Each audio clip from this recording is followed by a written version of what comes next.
Hello, I'm Ross Hampton. I want to take just a couple of minutes to talk to you about something you probably don't focus a lot of time on at all.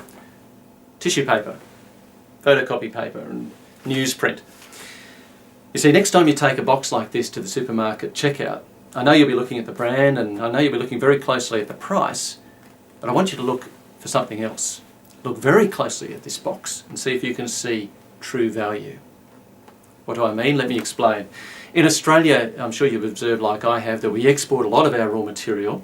It's elaborately transformed into end products overseas and then it comes back here.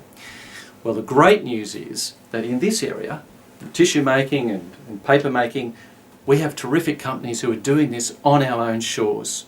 Companies like Norske Skog and Australian Paper and Kimberly-Clark have operations in places like Millicent in South Australia and Albury in New South Wales and Maryvale in Victoria.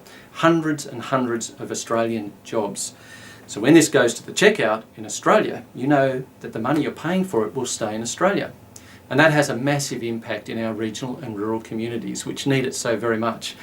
The wages are being paid, of course, to the guys, the men and women in the factory, and then those wages are being spread through the community. The mechanics being paid, the hairdressers are being paid, the accountants are being paid, and the sporting teams are being supported by those big companies as well. That's what I mean by true value. And there's another element to it as well.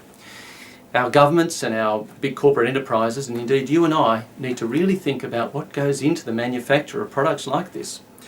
In Australia, we have very high standards, and rightly so. We expect our workers to be properly paid, superannuation to be looked after.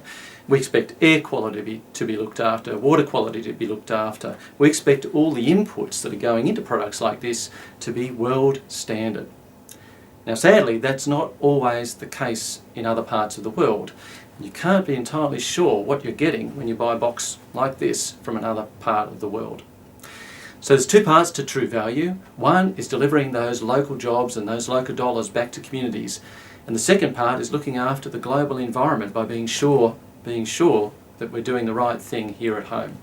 I hope you'll think about that next time you go through the checkout.